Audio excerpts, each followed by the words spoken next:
They tried to evict us from the land we built with our own hands. But what Karen didn't know was that my wife, the woman she screamed at, threatened, and called 911 on, wasn't just a rancher.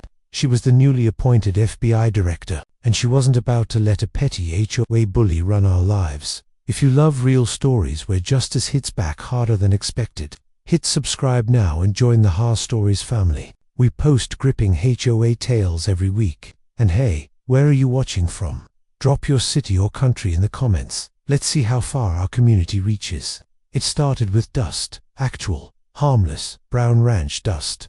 That's what Karen, the newly self-elected president of the Whispering Cedars Homeowners Association, claimed was interfering with the aesthetic harmony of the neighborhood. We live on a 20-acre wheat ranch that's been in my wife's family for 3 generations, just outside the HOA's edge. But a recent redrawing of the district lines, pushed through quietly during a rezoning effort by Karen and her cronies, suddenly placed our property under their domain. It wasn't even legal, but that didn't stop Karen. She showed up at our gate with a printed violation notice the size of a phone book, barking orders about removing unauthorized agricultural equipment, controlling unpermitted animal waste, and, of course, ceasing excessive dust and noise caused by harvest activities. My wife, Alina, had been out in the field when Karen first stomped up in her beige pumps. She wiped her forehead, tucked her braid under her cap, and calmly explained that this was a working ranch, not a backyard garden. But Karen didn't care. This is a residential neighborhood now, she snapped, not the Wild West. That's when I stepped out of the barn, covered in straw and sweat, and saw my wife tighten her jaw in that way that only meant one thing. She was furious, but choosing silence. For now, Karen slapped the paper onto our fence and walked off, calling over her shoulder, "You've got 30 days to comply, or vacate." Elena didn't say a word that night. She just sat on the porch, staring at the horizon like she was calculating something far bigger than wheat yields.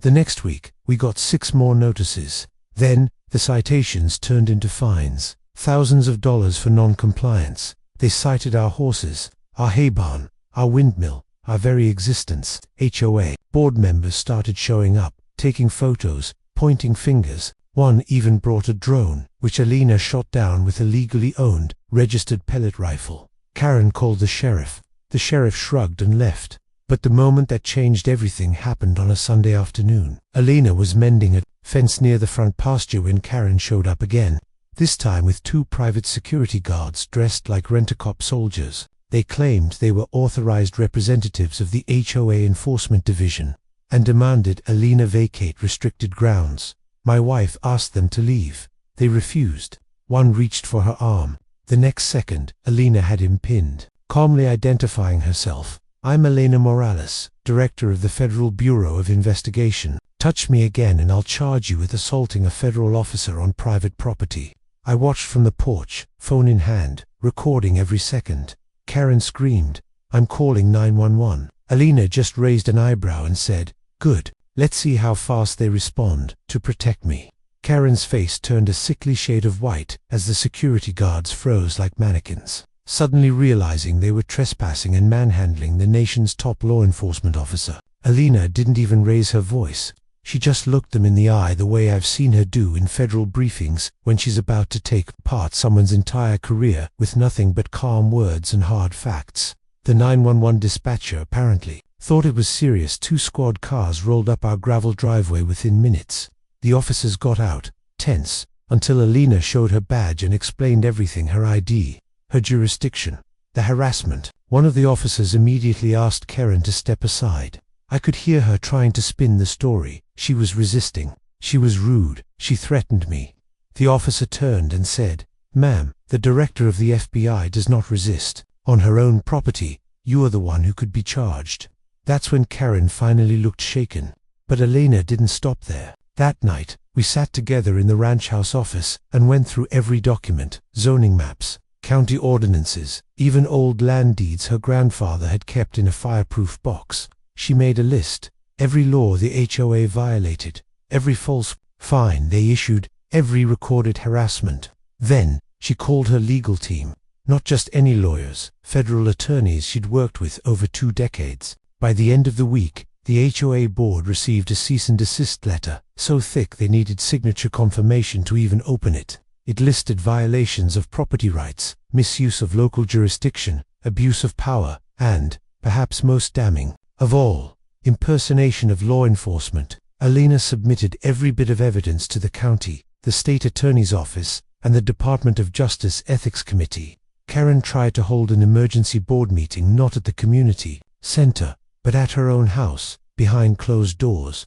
One board member, who had a spine, refused to attend and sent Alina the email chain. We forwarded it to the press. The headline that week: FBI director harassed by HOA president over Wheatfield, legal action pending. Local reporters showed up, so did national ones.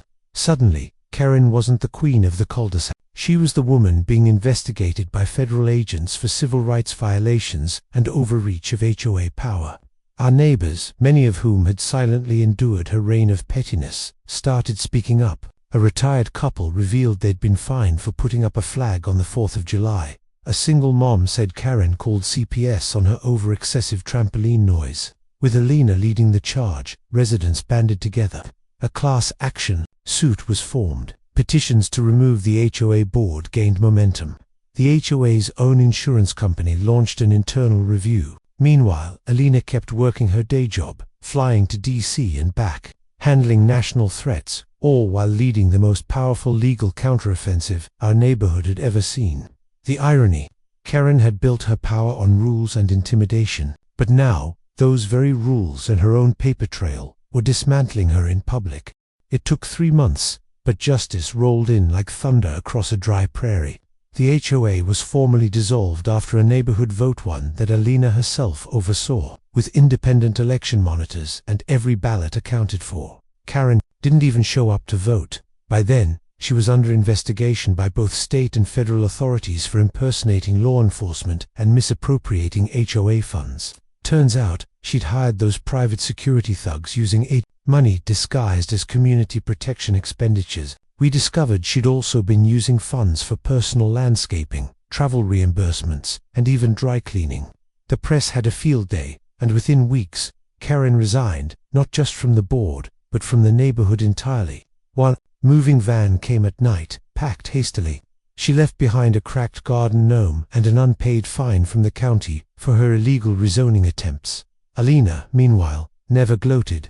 She wasn't in it for revenge. She was in it for the principle that nobody, no matter how entitled or power-hungry, gets to violate the law and bully their neighbors into submission. As for the ranch, it thrives. We planted a new crop that springs handflowers along the fence line, as a reminder that brightness can grow after storms. We host seasonal cookouts where kids play tag in the wheat rows, and parents bring pies instead of HOA citations. Alina walks the land in boots and jeans, but every so often, she's reminded of what she represents. Sometimes a neighbor will say thank you. Sometimes they'll just nod in quiet respect.